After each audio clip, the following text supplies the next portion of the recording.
Her family kept saying her ex was the one, so I packed her bags and told her to call him. Hi, I'm Noah, 31. And Thanksgiving dinner is when I finally decided to stop competing with a ghost. Her name was Emily, 28. We'd been together 18 months. Good on paper. Great chemistry. Lived together. Shared Spotify playlists and grocery runs. I really thought we had something. Until every trip to her parents' house started to feel like a live-action tribute to her ex-boyfriend. His name came up so often I felt like I should start paying him rent. At first I laughed it off. Her mom saying things like, "You know who was wonderful at carving turkey? Her ex," while I was literally just standing there holding a fork. Her dad comparing my career as a civil engineer to the ex's law firm partnership. Her brother mocking my Honda Accord like it was some medieval artifact. They weren't subtle. They were practically hosting a memorial in his honor. Every visit. And Emily? She just gave me these little apologetic glances. Not a word in my defense. Not once. Thanksgiving was the tipping point. Her aunt said it straight to my face. "You're nice, but her ex was more cultured. Do you even own a suit?" "Lady, I design highways for a living, not host galas. But sure, let's talk tuxedos." The drive home was 5 hours of silence, broken only by me asking one question that had been festering for months. "Why'd you two break up?" Her answer? "He wanted to get married." I wasn't ready. And now? Still not ready. Still acting like I'm the interim boyfriend until the one returns. Except he's not returning. Plot twist? He's engaged. Moved on. New chapter. But no one in her family got the memo. The next family event, her dad's birthday, I brought a nice bottle of scotch. Her dad looked at the label and said, "Her ex used to bring the 18-year Macallan. This is nice, though." I could have drop-kicked the bottle right then. But I smiled and said, "Glad you like it." Inside, I was done. That night, we got home, and I didn't even take my coat off.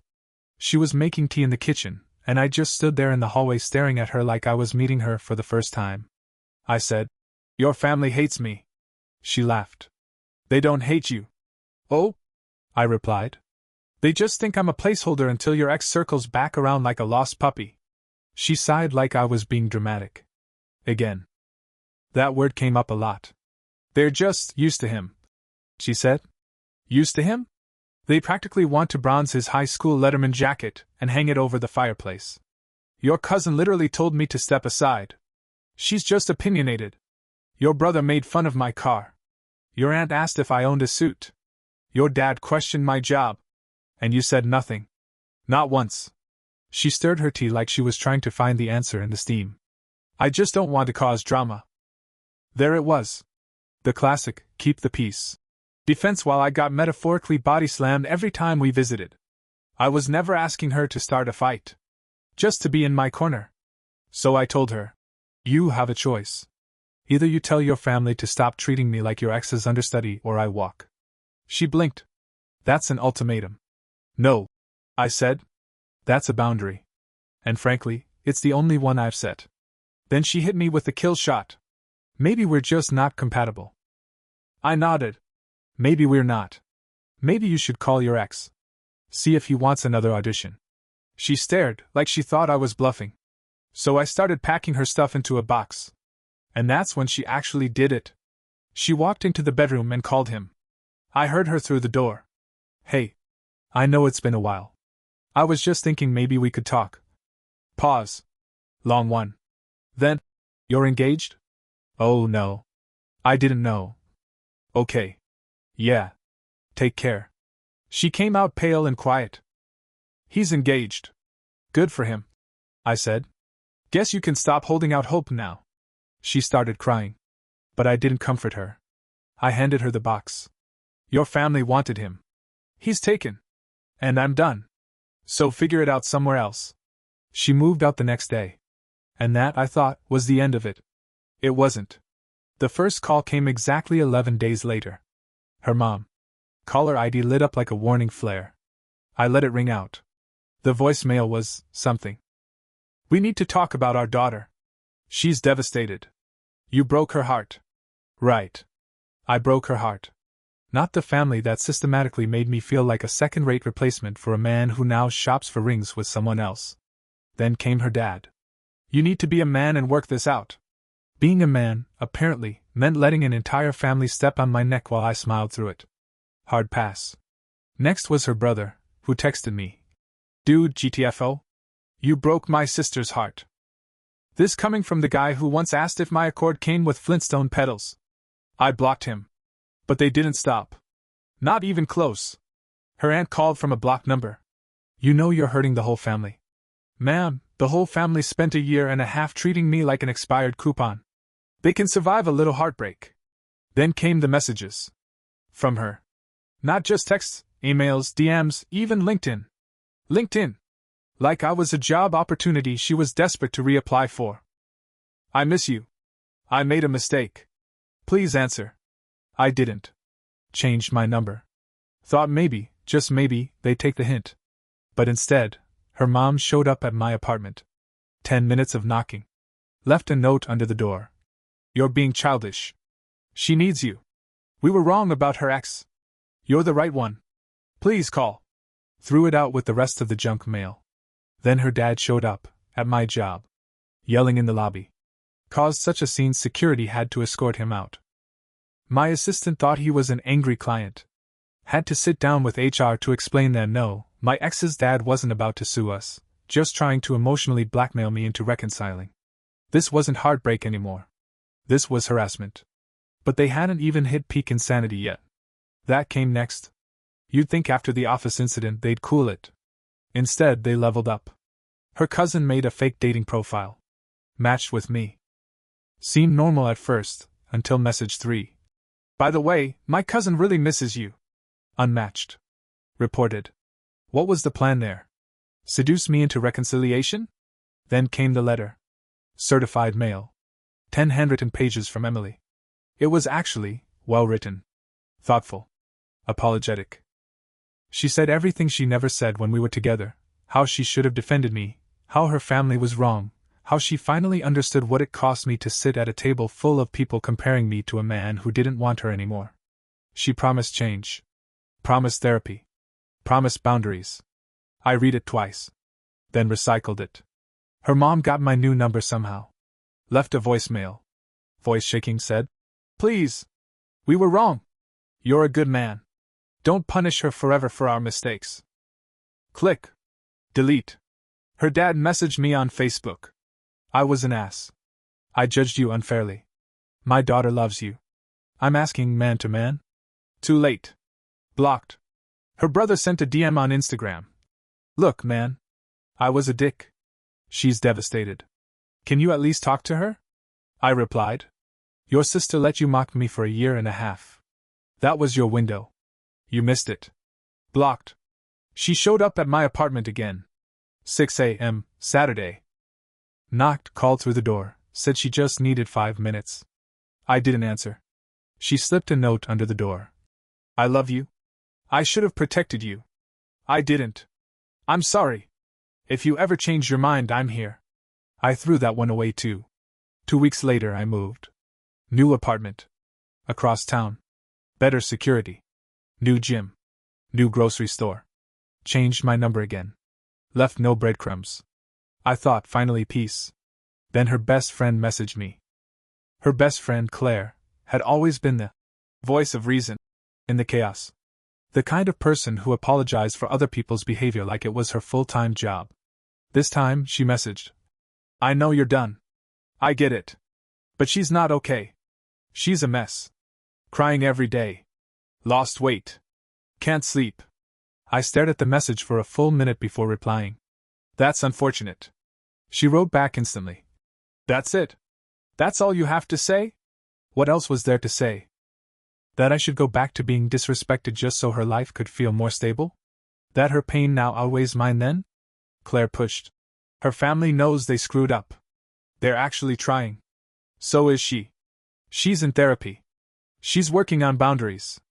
Great. Hope it works, I replied. You're really not going to give her another chance? Nope. Why not? Because I spent 18 months being told I wasn't enough, and she never once told them to stop. Now they're sorry? Cool. But I'm not interested in apologies after the fact. She watched me get humiliated and called it not wanting drama. That tells me everything I need to know. Claire didn't respond after that. But her family did. Oh, they really kicked off. One-star reviews started appearing on my company's website. Things like, untrustworthy, doesn't stand by his commitments, disloyal and emotionally immature, not the kind of professional you want in your business, abandoned someone who loved him. Like Yelp was now the battleground for romantic grievances. My boss called me into his office. What's this about? I showed him the messages, the calls, the LinkedIn invasion, the catfish profile, the certified letter, the reviews. He read through it, then said, Christ. You want me to increase security? Might not hurt. We flagged the reviews, filed reports, had them removed. But the damage wasn't about reputation anymore. It was about noise. Chaos. A family determined to fix things by force. And then came the absolute cherry on this absurd sundae. Her cousin tried again. New fake profile. This time on a different app. Same trick. Flirting followed by, have you thought about giving Emily another chance? Unmatched. Reported. Blocked. That's when I realized this wasn't just about closure. This was about control. The next hit came in the form of a package. No, not another letter. Worse. A framed photo. Of us. From last summer. Her hand on my chest, my arm around her waist. Smiling on a beach I paid for. A little sticky note on the glass. Remember this? That went straight into the trash. But the message was clear, we're not done unless I say we're done. Except, we were. I'd moved on. Not just physically, but mentally. Emotionally. Spiritually. She was trying to force a sequel to a movie I already walked out of. I got a new phone. Again. No forwarding number. New email. New passwords. And then, like it was scripted, the silence began. No calls. No visits. No surprise DMs from cousins posing as matchmakers. Just silence. For 3 whole weeks. Then Claire messaged me one final time. This one was different. She's not going to follow you anymore. No more showing up. No more messages. She asked me to tell you she's sorry and hopes you're happy. That's it. She's done. I read it twice. Then once more.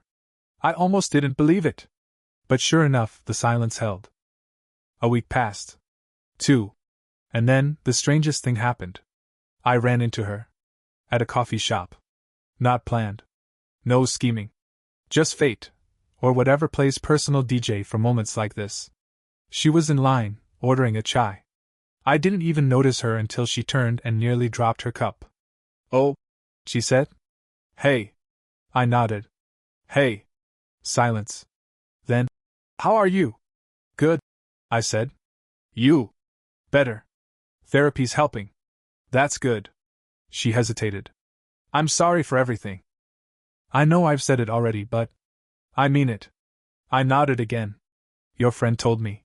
She shouldn't have bothered you. It's fine. Another silence. Less awkward this time. Then she said soft. I really did love you. I know. I said. But love without respect doesn't work. She swallowed. I know that now. We didn't hug. Didn't linger. Just stood there a moment longer before she said, good luck with everything. You too. She left. I got my coffee. And for the first time in a long time, I felt nothing. Not pain. Not anger. Not loss. Just a kind of calm detachment. Like running into a teacher from high school. You remember the lessons, but not the drama. That night, I got a message from Claire. Short. Simple. She told me you ran into each other. She said you were kind? Thank you for that. I replied. No reason to be cruel. She sent back. She's dating someone new now. Took your advice.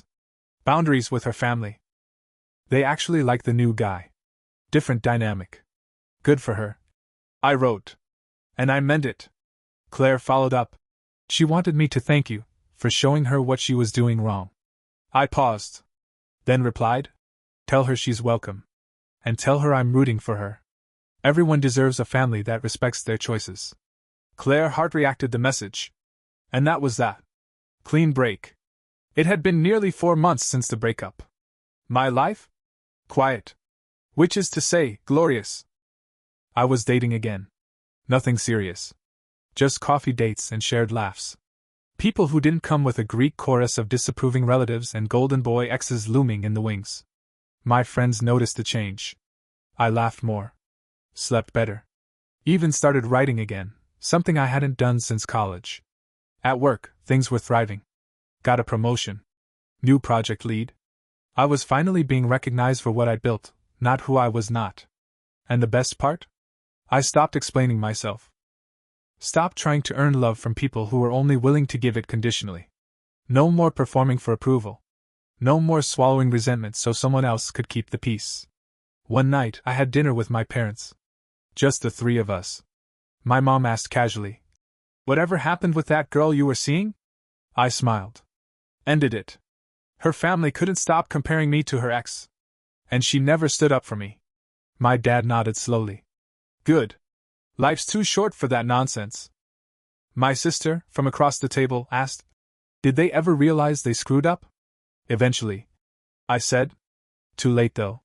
She grinned. "Good for you for walking away." "Thanks," I said. And I meant it. Because there was no part of me still wondering what if. No ache. No regret.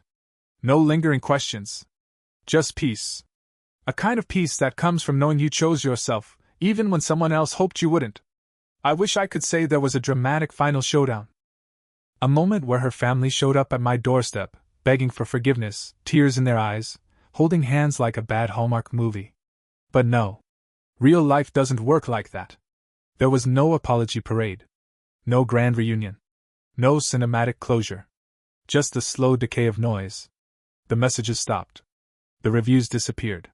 The cousin's fake dating profiles? Gone. Her dad didn't storm my office again. Her mom stopped leaving notes. The ghost finally went quiet. Because that's the thing about ghosts, they only haunt when you leave the door open. And mine? I bolted it. Changed the locks. Moved to a better neighborhood, emotionally and literally. A month after that coffee shop run-in, I saw Emily again. This time on social media. Not through stalking, just one of those suggested friend things that algorithms do to mess with your head. She was smiling. Really smiling. At a park, sitting beside a guy who looked like the opposite of me. Button-down shirt. Glasses. Golden retriever. One of those very "my parents will love him" kind of guys. She looked relaxed. Lighter. And maybe, finally, respected. I didn't feel jealous. Or vindicated. Or smug. Just content. Like we both got out of something that wasn't working. She didn't message me. I didn't message her. It was just a snapshot from a life I no longer belonged to, and that was okay. That weekend, I went hiking with someone I'd started seeing. Someone who hadn't asked once about my ex. Who didn't come with ghosts. Who laughed at my bad jokes and packed extra snacks because "you always forget to eat enough." Halfway up the trail, she looked at me and said, "You always seem so calm. Like you've got boundaries in your bloodstream." I laughed. "Wasn't always like that." She raised an eyebrow. "What changed?" And I said, "I stopped trying to win love by losing myself." She nodded like she got it. And I think she did. We reached the top. Sat on a flat rock. Drank water. Watched the sun do that thing where it hits everything just right. And for the first time in years, I wasn't thinking about what anyone else thought of me. Not her family. Not her ex. Not even Emily. Just me. Climbing. Breathing. Choosing peace. A few weeks later, I got one last surprise. An envelope. No return address. No handwriting. Just my name, first and last, printed in neat block letters. Inside? A photo. That same beach trip. Me and Emily. But this time, it wasn't framed. Just a loose print. On the back, written in simple pen. "Thank you for walking away. I needed to fall to figure out how to stand. E. No number. No plea. No. Let's talk." Just that. It didn't go in the trash. But I didn't keep it out either. I slid it into a drawer with some old postcards, a broken wristwatch, and a concert ticket stub from a night that didn't mean what I thought it did. A place for things that mattered once. No shrine. Just a box of lessons. The following Friday, I had dinner with the woman I'd been seeing. Her name's Riley. Graphic designer. Raised by a single dad who taught her how to change oil and never apologized for taking up space. After dessert, she reached across the table and asked, "Can I ask you something kind of personal?" "Shoot. That story you told, about your ex. If she had defended you back then, like really stood up for you, do you think you'd still be together?" I didn't even hesitate. "No." She blinked. "Really?" "Yeah," I said. Because if she needed someone else to tell her I was enough, she was never really going to believe it herself. Riley nodded, thoughtful. "That's fair. We didn't toast. Didn't hug in the parking lot like a movie ending. We just walked to the car. Quiet. Comfortable. And when I dropped her off, she leaned in and said, 'You're not the kind of guy people forget.' I smiled. Good. Because I'm also not the kind of guy people compare." She laughed, kissed me once, and disappeared up the steps. That night, I lay in bed staring at the ceiling and realized I didn't miss the past. Not even the good parts. Because I wasn't chasing closure anymore. I was the closure. It was a Sunday afternoon, the kind where the sun feels like it's been specifically instructed to show off. I was at my parents' house for a backyard barbecue. Nothing fancy. Burgers, lemonade, folding chairs that creak like old men. My sister, who'd met Riley once, leaned over and whispered, "She's so normal. No chaos. That must be new for you." I laughed. "Yeah. Revolutionary concept." My dad grilled with headphones in, humming off-key to something only he could hear. My mom brought out a fruit salad like it was a trophy. And then, out of nowhere, my cousin, the only one who'd ever met Emily, asked, "Whatever happened with that girl you were serious about?" I sipped my drink. "We ended it." "Oh, sorry. Why?" I shrugged. Her family couldn't stop comparing me to her ex. My cousin winced. "Oof. That's rough." "Was," I said. "It's not anymore." "Did she ever, figure it out?" "Eventually," I said. "But by then I was gone." He nodded slowly. "Respect." And that was it. No deep dive. No follow-up questions. No dramatics. Just a quiet, unremarkable acknowledgement that I'd chosen peace. That I'd stepped out of the shadow of a man I never even met and back into the light of my own life. After dinner, I helped stack plates. Riley texted me a photo of a puppy at a shelter. "Tell me we can just go look tomorrow." I smiled. Because now, when someone asks me what I want, I actually have an answer. I'm not just reacting. I'm choosing. Deliberately. Unapologetically. I've built a life that doesn't revolve around convincing people I'm enough. I am. Even if I drive a Honda. A couple nights ago, I bumped into Emily's cousin at a grocery store. The one who told me to maybe step aside, so Emily could get back with her ex. He looked surprised to see me. Then said something I didn't expect. "Hey, just so you know, they don't bring him up anymore." I raised an eyebrow. "What, like his name's been retired?" He chuckled awkwardly. "Something like that. Emily's dating someone new. Her family's quiet. Like actually letting her live her life now." "Good for her," I said, meaning it. Then he added, "I think you kind of scared them straight." I didn't reply. Just smiled, paid for my groceries, and left. But the truth? It wasn't fear that changed them. It was consequence. They learned the hard way that treating someone like a placeholder doesn't keep them around. That constant comparison isn't a motivational tool, it's slow poison. And silence in the face of disrespect is still a choice. One that eventually costs you everything. Emily had to lose me to finally find her spine. Her family had to lose access to me to realize I was never the problem. And I had to walk away from someone I loved, because she wouldn't stand beside me. That's what no one tells you about boundaries. They feel brutal at first. Like you're slamming a door on someone mid-sentence. But eventually, that silence becomes sanctuary. You stop flinching at every notification. Stop rehearsing the perfect comeback. Stop checking for updates on people who no longer get a front row seat to your life. You just live. Fully. Quietly. Authentically. And the best part? You start to attract people who don't need to be told how to treat you. They just do. It was a Wednesday. Midweek, uneventful. Except it kind of wasn't. Riley invited me to dinner at her parents' place. Casual, she said. Her dad was grilling. Her mom was making that salad with the strawberries I like. and her little niece was apparently in a phase where she insisted on interviewing every new adult in the house like a tiny, overly confident reporter. I hesitated.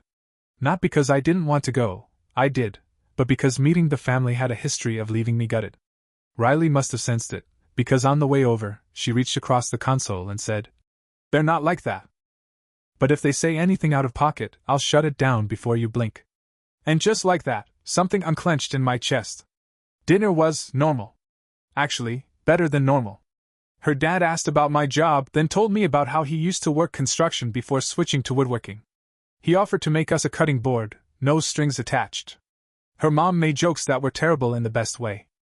Her niece interviewed me using a plastic microphone and declared me smart but not annoying, which I was told was high praise. No one asked about my car. No one brought up any exes. No one hinted that I needed to prove I was good enough. They just made room at the table. Riley's mom pulled me aside after dessert, handed me a container of leftovers, and said, "She likes you. A lot. Don't let that scare you." "It doesn't," I said. And I meant it. Later that night, Riley and I sat on her porch, watching traffic lights blink in the distance. She leaned her head on my shoulder and whispered, "I'm glad you walked away from whatever made you feel like you had to earn your worth." "Me too," I said. "Because now, I'm not competing with anyone's ghost. I'm just building a life where I get to be fully, unapologetically present." The weirdest part of all of this? I don't even think about him anymore. The ex. The ghost. The legend they paraded around every holiday like some kind of boyfriend folklore. The guy with the Tesla and the Macallan and the perfect turkey carving skills. I used to picture him in my sleep, faceless but flawless. Every flaw I had, I imagined he didn't. Every insecurity I felt, I assumed he never had to. Now, I couldn't care less if he exists or got abducted by well-dressed aliens. That's how healing sneaks up on you. Not in some big fireworks moment. Just in the quiet realization that you stopped looking over your shoulder. That the name that used to make your stomach twist now lands with all the emotional impact of a cancelled dentist appointment. Life's gotten simple. I wake up in a place that feels like mine. I work with people who respect me. I love someone who sees me clearly and doesn't flinch. And most days I laugh. Not because everything's perfect, it isn't, but because I'm not constantly explaining why I deserve to be where I am. I stopped auditioning. Stopped editing myself for an audience that already decided I wasn't enough. Now, I only perform for people who clap because they want to, not because they're comparing me to the last act. And man, the applause sounds different when it's real. I ran into her brother last week. Of all places, a hardware store. He was standing in the paint aisle, holding two swatches and looking like they were written in a different language. I almost kept walking. Almost. But he saw me first. His face did this weird contortion, like he couldn't decide between guilt and embarrassment, so he settled on awkward confidence. "Hey," he said, like we were just two old college buddies bumping into each other, not the guy who once mocked my car and helped cheerlead the family-wide ex-boyfriend fan club. "Hey," I replied. Kept my tone neutral, bored even. He glanced at the paint chips. "You ever tried to match a wall color when your girlfriend says just make it warm but not yellow?" I shrugged. "Can't say I have." He nodded. Long pause. Then, "I was a dick. About your car. Among other things." I didn't say anything. Just waited. "She told us all," he continued. "What we did. How it made you feel. She kinda tore into us, honestly. Said she should have done it sooner." I looked at him. No anger. No vindication. Just curiosity. And I deserved it," he said. "We all did. Doesn't change anything, I know. But for what it's worth, I get it now." I nodded slowly. "It's worth something." He let out a breath. "Good. Cool. Yeah." Then he looked around like someone might be filming this moment and said, "Hope you're doing all right." "I am," I said. "Hope she is too." "She's better," he said. "Different. Still can't cook pasta without supervision, but she's learning." "Good," I said. We didn't shake hands. Didn't hug. Just two people who were on opposite sides of a bad story, standing in a paint aisle, quietly rewriting their roles. I grabbed my light bulbs, gave him a nod, and walked out. Never looked back. About 2 months after that, I got a letter from her. Not an ambush. Not certified mail. Just a simple envelope. No drama. No perfume. Just her handwriting, a little shakier than I remembered. Inside, one page. No 10-part apology. No rehash of the past. Just this. I don't expect a response. I don't even expect forgiveness. I just want you to know I've been working on myself, not to win you back, but because I finally saw what I let happen. What I let them say. What I didn't stop. You were never the problem. You were the mirror. You showed me everything I needed to fix. I'm sorry it cost us for me to see it. I hope you're happy. Truly. I folded it once, neatly, and placed it in the same drawer as the photo she'd sent months ago, the one I never displayed, never destroyed. Not because I was holding on to it, but because some things don't deserve to be erased or idolized, just filed. They happened. They mattered. And then they ended. That's how I think about us now. Not with pain, not with longing, not with bitterness. Just as something I lived through. Something that taught me exactly where my line is. And what it feels like when someone refuses to stand on the same side of it. Now, I'm with someone who doesn't need me to prove I'm enough. She already knows. Her family does too. They ask about my work because they're genuinely interested. They don't care what kind of car I drive. They don't casually name-drop an ex during dinner. They just welcome me. And that's what love feels like now, welcome. No tests. No comparisons. No ghosts in the room. Just two people. Eyes forward. Feet planted. Building a life where no one has to earn their place at the table. It was a Tuesday when I finally cleaned out that drawer. The one with the old photo, her letter, and a few other scraps from a relationship that had expired long before either of us admitted it. I didn't make a ceremony out of it. No whiskey. No symbolic bonfire. Just a trash bag, a deep breath, and a quiet little thanks for the clarity. I didn't keep anything. Not because I was angry, but because I didn't need any more reminders of what I'd already learned. Some stories teach you how to love. Others teach you how to leave. Hers taught me how to recognize the difference between being included and being respected. Between someone who likes you and someone who defends you when it counts. It's wild how long you can stay somewhere, hoping it'll change.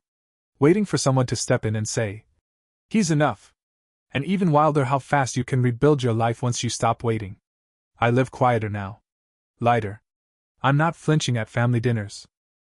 I'm not bracing for someone to say the name of the ex like it's some kind of test I still haven't passed. Riley and I are making plans, slow ones. The kind that don't come with pressure or checklists. Just Sunday grocery runs, shared playlists, and laughter at stupid sitcoms. Her niece calls me Mr. Pancake, because of one chaotic breakfast where I nearly burned the entire batch but nailed the flip. That's the kind of legacy I'm okay with. Her dad just gave me a set of woodworking tools he doesn't use anymore. Told me, every guy needs something to make that isn't a mess. I think that was approval. No one mentions an ex. No one makes me prove I belong. I just do. And honestly, that's all I ever wanted. Not applause. Not some dramatic redemption arc. Just a seat at the table that didn't come with terms and conditions. I built that life for myself. And no one gets to rewrite that story now, not her family, not the ghost of the boyfriend who carved better turkey, not even her. That chapter's closed. But I'm still writing. Last weekend, Riley and I visited my hometown. Not for anything dramatic, just a random road trip. She wanted to see where I grew up. I wanted to prove the town still existed, and wasn't just a collection of bad family dinners and emotional potholes. We drove past the restaurant where I got the $15 gift card from Emily's dad on my birthday. The parking lot still had the same crack down the middle. I didn't point it out. Just kept driving. Riley didn't ask. We stopped at a gas station I used to hit before every trip to her parents' house. I remembered how I used to sit there, dreading what fresh insult her family would dress up as small talk. This time, I just bought a soda, grabbed 2 Twix bars, and laughed when Riley said, "This place smells like tax fraud."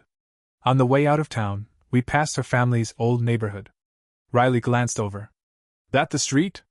I nodded. "That's the ghost's neighborhood." She smiled, reached across the console, and held my hand.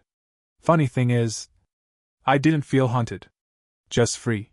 For months ago, I was being compared to a man I never met by people who barely knew me. I was showing up, giving effort, staying silent, hoping she'd finally say, "Stop. He's with me now. He deserves respect." She never did. So I left. No explosions. No revenge. Just a clean exit and a long overdue choice to stop begging to be valued. Now, I don't live in anyone's shadow. Not hers. Not his. Not the version of myself I kept trying to perform to fit in at a table where I was always the second choice.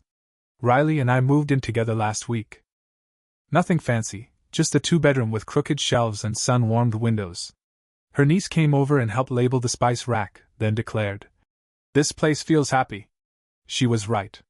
Because it is. We make dinner. We leave dishes in the sink sometimes. We laugh in the morning. Her family treats me like I belong because they don't need to be convinced. There's a photo on our fridge. It's not of a perfect vacation or a milestone moment. It's just us, barefoot in the kitchen, eating takeout off the counter, smiling like idiots. And that's the point. No pedestal. No ghost. No audience. Just peace. Love, when you're finally done fighting for it to feel fair. That's my ending. And my beginning.